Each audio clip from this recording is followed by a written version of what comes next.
Good morning.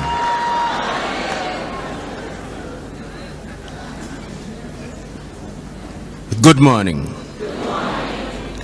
Let me say how happy I am to be with you this morning.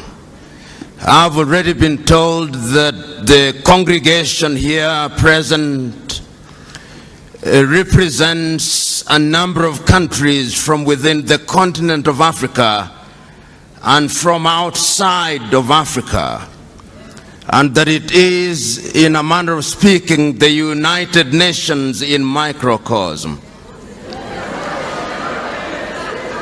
I have been asked to speak on a subject that allows me to mention a number of things, but because this is a Christian setting, I've chosen to predicate my speech upon 3 Bible verses. The very first one is to be found in the book of Daniel. And you will remember that in the book of Daniel, the story is told of King Nebuchadnezzar and how he conquered the territory that was occupied by the Jewish people. And we are told that immediately he made that conquest, he asked one of his officers to identify from within the ranks of the conquered people intelligent individuals. And the Bible records in that book of Daniel that they identified Daniel. They also identified an individual called Ananias, and they identified another individual called Mishael, and a third one called Azariah. And the Bible proceeds to tell us that they were all renamed Belshazzar, Shadrach, Meshach, and Abednego. And there is a sense in which it is those given names that they are known by throughout the ages. And we are told that they were schooled in the arts and that they were some of the most intelligent individuals. If one were to be dramatic about it, one may say that they gained admission into the University of Nebuchadnezzar. And if one says so, that there were certain protocols to be followed once you joined the University of Nebuchadnezzar. Number 1, that you are to eat from the king's table and to drink the king's wine. But these individuals were so wedded to their own conviction for their own God that they made a request of the king's attendants that they be allowed to take food that was not served from the king's table. And we are told that after 10 days, they were better than everybody else. And we are further told that on the day of graduation, when they were examined, they were 10 times better than everybody else. That is the first verse in the Bible, the first chapter in the Bible, upon which I'll predicate my presentation. The second chapter in the Bible on which I shall predicate my presentation is to be found in the book of 1 Kings at chapter 18. It is a story with which you are familiar. It's the story that gives us Ahab in the Bible and gives us one of the most notorious women in the Bible, Jezebel. And we are told that there had been no rain in that land for a long time. And the story we are told of a man called Obadiah, who was sent by Ahab to go and look out for the prophet Elijah. And we were told how this Obadiah was scared. And we are also told how God instructed this Elijah to go to the palace of Ahab. And we are told how when Elijah confronted Ahab, he told him that I'm the only one of the prophets of the Lord who is still alive. That is not to say that Obadiah had not hidden 50 others, 50 in one cave and 50 in another cave. And we are told that Elijah said, let us not be of two opinions. If indeed God is God, let us worship God. And if Baal is God, let us worship Baal. And we are told that he asked, bring out the 450 prophets of Baal and the 400 prophets of Asherah who have been dining at the table of Jezebel. And there was a competition, if you may, that took place at Mount Carmel.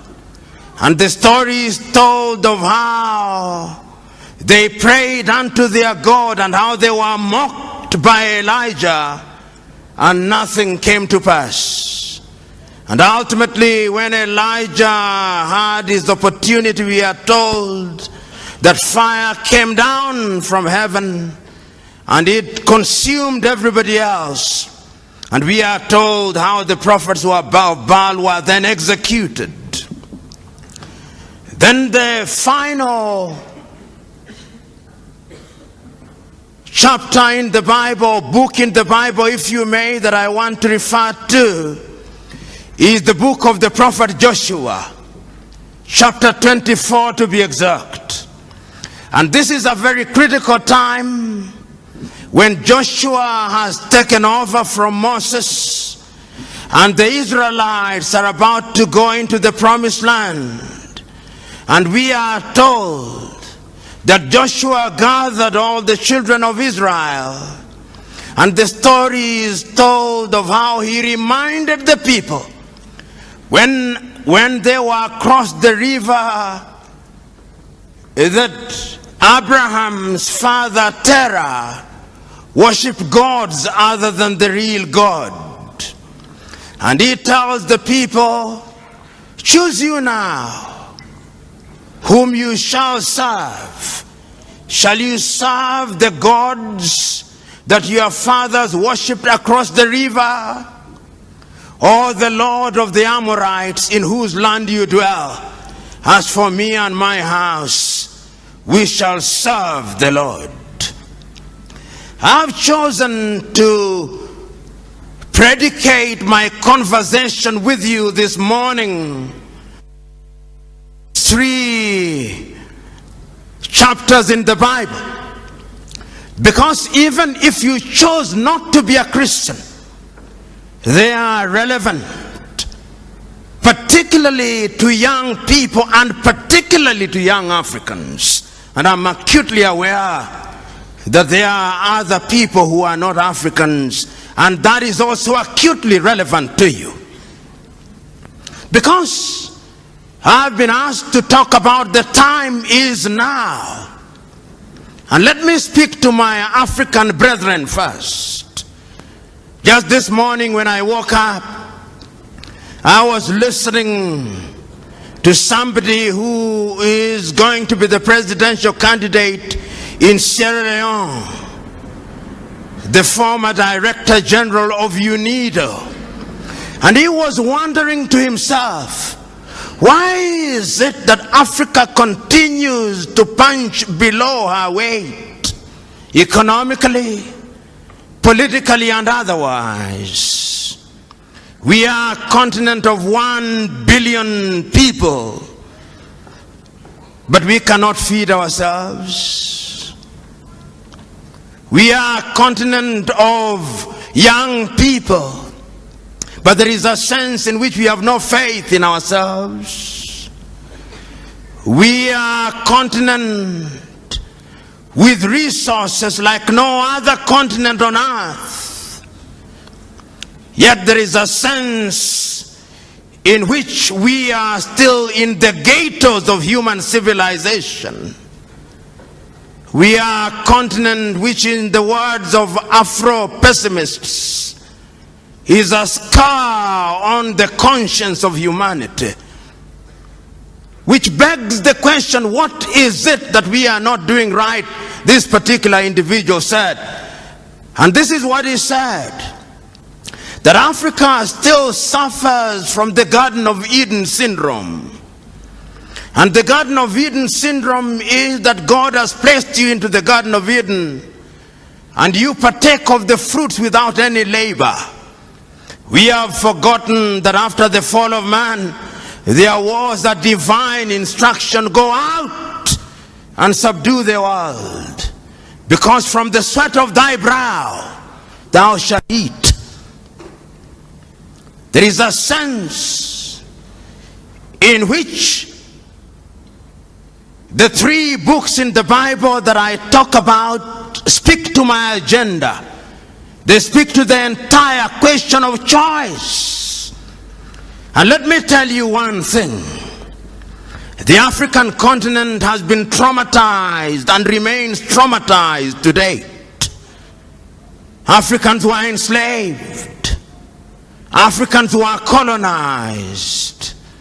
Africans claim that we gained our independence, but the neo-colonial project is alive and well. Speak to Ngugi wa Thiong'o, he'll tell you that our minds are still colonized. And that is why he talks about decolonizing the mind.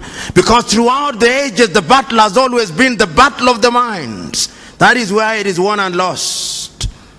And one of the things that I've discovered over the ages is that those who want to control you, the first thing that they do is to change your name.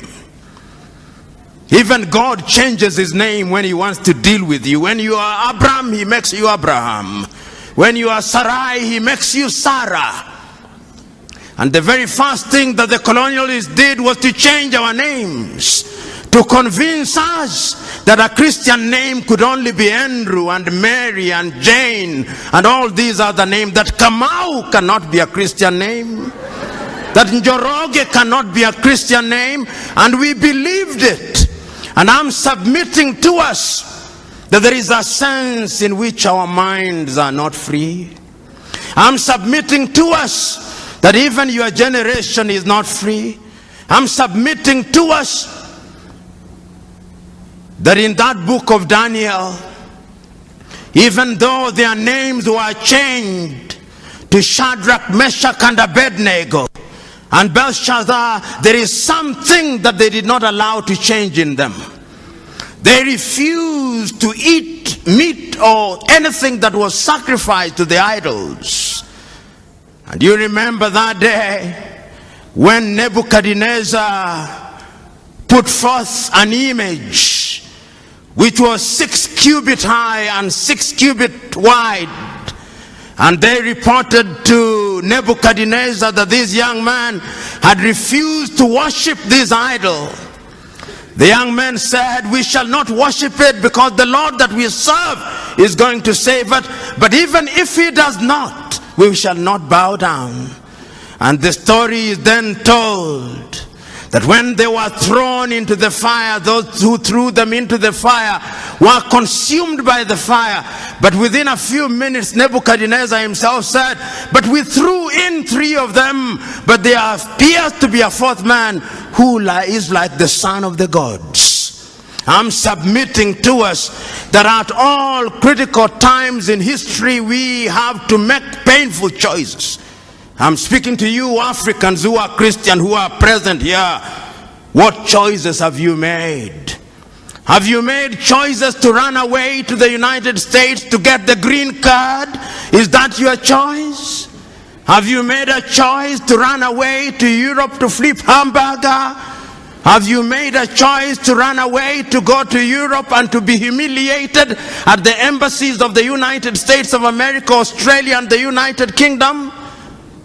I'm submitting to us that we must change, because the divine instruction is that each one of us must make do with what we have. It cannot be right that a continent that is so blessed has our young men and women with only one ambition: to go to the United States. I know families where when wives are pregnant, they want to go to the United States that they may give birth there, that their child may be a citizen of the United States of America. The United States of America was not built by an army of angels. No, it was built by human beings. And I'm submitting to us that going forward, like Shadrach, Meshach, and Abednego, we must make a choice. And I'm submitting to us that if your Christianity is the kind of Christianity that only appeals to your emotions and make you feel good without making you good, that is not Christianity. Because there is a variety of Christianity today that makes you feel good, but it doesn't make you good. And I'm submitting to us that we must change now, because if we don't change now, you are going to be subdued by other civilization. And as I said at one forum, and I repeat it now, there are two ways of being at the dinner table of civilization. You can be at the dinner table as a diner or as a waiter. Choose you now. Whether you want to be a diner or a waiter, choose you now. But even as I proceed, I have not forgotten that there is another book, that there is the battle between Elijah and the gods of Baal. Today, we have erected unto ourselves gods of Baal. I go to many churches, and there is the prosperity gospel. The gospel that tells us that the church is a casino, where depending on how much you pay as a tithe or givings, then you'll get blessing. That is not the God that I worship. And if there was such a God, I would refuse to worship such a God. The God that I worship and the Christ that I follow, I remember on that day when an old woman had given the smallest contribution, he said, that woman has given the most, because there was sacrificial giving. We must now interrogate our Christianity, because Paul says, I would want you to be like the Christians of Berea. Because the Christians of Berea, once you'd preach to them, they would go to the gospel and ask, are you preaching the right thing, or you are preaching make good gospel? I'm submitting to us that at critical moments in history, there has always been a choice. And this is what Elijah is confronting the people with. He says, for how long shall you waver between two opinions? If God is God, worship God. And if Baal is God, worship Baal. I'm submitting to you that the time for choice is now. If material things are the things you want to worship, if you think that having Lamborghini, if you think like having Ferrari and all these other goodies is the right thing, then you can go on. But the last time I checked, greed is insatiable. It's like drinking salty water. The more you drink, the more you want. So choose you now. You Christians and Africans shall come to the white men who are present in this room shortly. I'm submitting to us, and there is a preacher that I love for only one thing. Sometimes I think he go overboard on his love for Israel, John Hagee.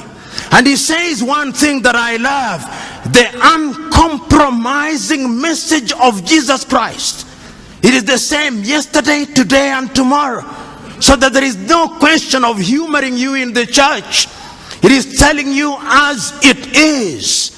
And I'm saying that even as we are waiting for heaven, and heaven will come in the fullness of time, in the intervening period we must eat. In the intervening period, we must go to school. In the intervening period, we must make Africa great. And we can make Africa great. What pains me most is when I see young men dying in the Mediterranean Sea. You know, a long time ago, they took Africans to Europe and Caribbean a long time ago. And they were wailing and kicking. And I've seen the dramatization of Alex Haley's Roots. And I've seen how in Roots a young man is taken from the Gambia, Kunta Kinte. And I've seen how Kunta Kinte refuses to change his name. And they call him Toby, but he says, I'm Kunta Kinte. Ultimately, for strategic reasons, he accepts the name Toby. But he retains Kunta Kinte throughout the ages. And 200 years later, Alex Haley is able to trace his roots. But today, young Africans are going to Europe willingly to be enslaved. It's slavery by another name. Because you are paying wages, you are paid wages that can barely keep you alive. I'm submitting to you who are here. Africa is the land of action. I'm submitting to you here that the Europeans will never respect you if you don't respect yourselves. Because respect is earned, not given. I'm submitting to you that you will never sit on the table of civilization as equal partners unless you are demonstrated that you are worthy of being a diner rather than a waiter. Choose you now what you shall do. The book of the prophet Joshua is also another book. It speaks to the Israelites. The Israelites were in captivity for 400 years. They brought Moses unto them.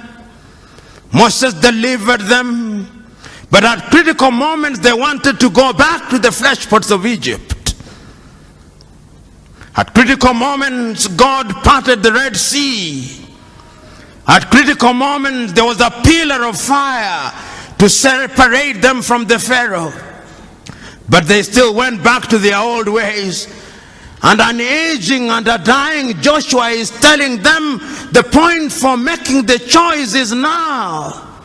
When we were taken away from Ur of the Chaldeans, Terah was worshipping idols. Abraham was worshipping idols. There was a change in him and he became Abraham. And now you have come to the land of the Amorites. And you are worshipping their gods. Choose you now whom you shall serve, the Lord God or the Lord of the Amorites. As for me and my house, we shall serve the Lord. I'm submitting to us now. Choose you now whom you shall serve, the Lord whom you only serve on Sundays, or the Lord that is imminent and must be served every minute. Choose you now. As Christians and as Africans, one can go on and on, but let me turn to the white people who are present in this assembly, who are our brethren. You came here by divine instruction to evangelize Africa, but in your land, God no longer has the opportunity to operate. That is why I'm happy to see you here. Because Africa now leads in evangelization. And this is how God operates. There was a time when the white men came here to evangelize. They lost God. I'm not saying that there is a godless society, but there is a sense in which when one travels to Europe, one sees cathedrals being converted into discotheques and museums. And here we are struggling to operate in a tent. How I wish that we could have the faith spoken of in the Bible, that we could uproot the cathedrals that they may settle here. But I know that that is wishful thinking, that there is no abracadabra in this thing, that I know. But I'm submitting to us that your presence here is a good thing. Is a demonstration that we are children of God, children of a God of diversity. You know, And this is very ecumenical. Some of you will be offended, but I do not care whether you are offended or not. The great Mahatma Gandhi, whom I respect, was not a Christian, but at a critical moment one day he said that he remembers one day in his homeland in Gujarat, when the person who was presiding over the service read from the Hindu Gita through to the Jewish Torah, through to the Muslim Quran and to the Christian Bible, reading from one book to the other as if it did not matter which book was being read as long as God was being worshipped. And there is a sense in which I found power in that. You do not know the whole truth. None of us. We do not know how God operates. And that is why Christ tells us, judge not lest you be judged. There is a puritanical streak that sometimes we Christians, particularly those who are born again, have. We are quick to judge contrary to the divine instruction. Let us be slow to judge. Who knows how God operates? Who knows how he does his things? Because all of you, including myself, we are so sinful that if it was by works alone, none of you are heaven bound. None of you. You may think that you are good, you may think that you are doing all good things, but he says none of you is heaven bound except by the grace of God. And if we appreciate that, then we would be very humble. But even as I talk about these things and change now, I'm not unaware that I was asked to speak for 25 minutes. And being aware that I was asked to speak for 25 minutes lets me now move with jet-lag speed in the direction of my conclusion. What is it that I've been saying? I'm saying that we who have the advantage of knowing God, we are in a unique position because we may sin, and throughout the Bible there are many sinners. I used to wonder why God said that David was a man after his heart. This man David, who took Uriah's wife, this man David, who took Abigail, this man David, who sent Uriah to be killed, this man David, of whom the Israelites sang that Saul kills by the thousands, and David by the tens of thousands. I said, how could he possibly be a man after God's heart? But then I made a discovery that the man is so human, so prone to making mistakes and to sinning, but so devoted that when he sins, he goes to God with a contrite heart. And then I discovered that all of us must strive to do that which is good and right. Then I discovered that wherever we are, whatever we do, we must use our Christianity well. A friend of mine told me not so long ago that he was at an airport in the United Arab Emirates, and there was a signpost. Whether this story is true or apocryphal, I do not know, but I'll use it nevertheless. There was a sign that said, you can leave your things here, they are safe, there are no Christians here. And the moral of the story is one that is not far to seek. We claim to be 80% Christians, and yet we are one of the most corrupt nations on earth. Where is our Christianity? We claim in Africa to be immune from all these other things. I know there are Ethiopians here, and I'm not unaware that your economy is doing well, but yet the Oromo has a problem with the Tigrinya and the Tigrinya with the Amhara. So that when the chips are down, the blood of ethnicity is thicker than the blood of Christ. I know that there are Ugandans here, and I know that there are moments when being a Muganda is more important than being an Acholi or a Teso. The blood of ethnicity is thicker than the blood of Christ. And the people whom I love, the Rwandese, are here. How can we forget 20 years ago a people who speak one tongue, a people who live together. Husband slaughters wives on the ground only that they labored them Tutsi. In the churches of God, priests killed. The blood of ethnicity is thicker than the blood of Christ. And one can go on and on. The only country in Africa that appeared to have been vaccinated against ethnicity is Tanzania, the home of that great man Julius Kambarage Nyerere. They appear to have been vaccinated. But come to my Kenya. Oh, my Kenya. Oh, Kenya. Even now as we approach the elections and you are going to make the decision, I can assure you that there will be no change.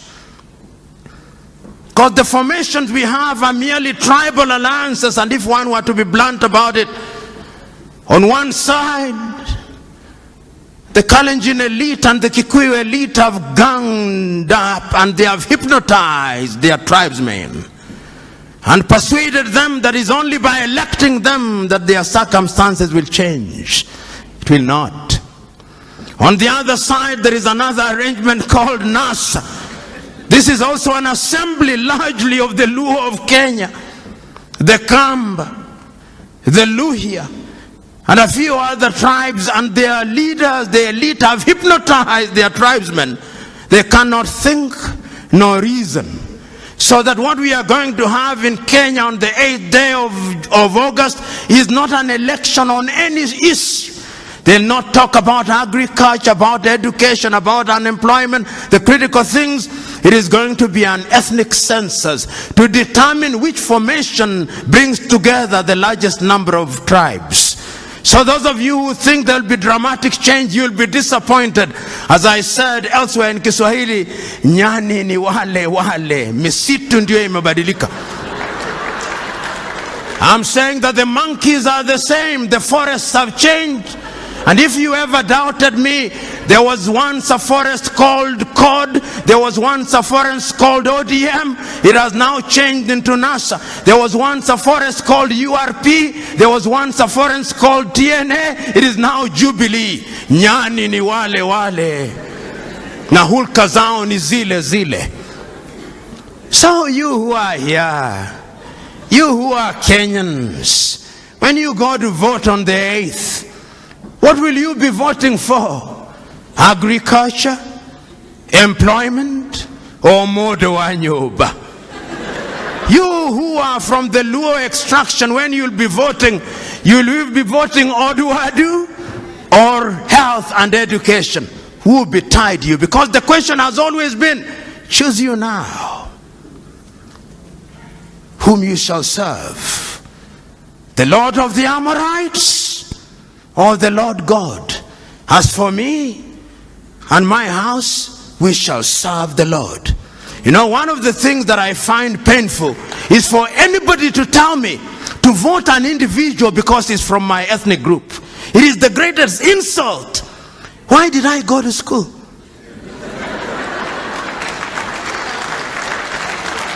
You tell me what you are going to do about education. I'm about to conclude, timekeeper. The British had an election, have an election today. If you came to Kenya and listened to what, you would think that there is an animal called election, which has never been seen by any human being since creation. And that God has instructed that Kenya be the experimental ground. You listen to what is happening, yet elections are known. Is a competition of ideas. Within a few hours, tomorrow, the day after, we'll know who is the Prime Minister of the United Kingdom, and they'll be counting 50 million votes. In Kenya, we'll be counting no more than 10 million votes, and Africans can't count.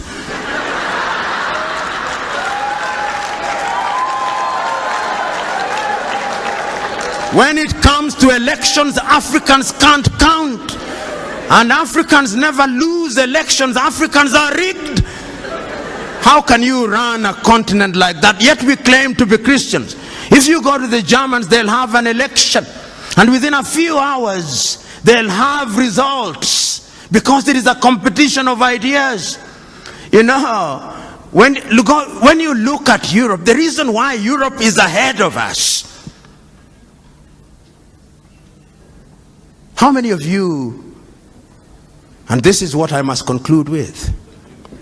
In the book of Matthew, the story is told of a businessman, I'll paraphrase it, who goes out on a long journey and entrusts his workers, one with 1 talent, the other one with 2 talents, and the other one with 5 talents. And the Bible record says he goes away for a long time.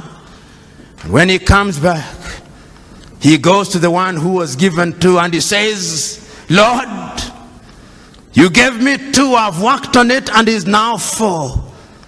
And the master says, good work. And he goes to the one with 5 and says, Lord, you gave me 5, and I've worked on it, is now 10. Says, good work. And to the one with 1 talent, he says, I know you. You are a hard-hearted person who likes to reap where you have not sown. And therefore I kept it, here it is. And the master says, why shouldn't you then have given it to those who are in the business of giving interest?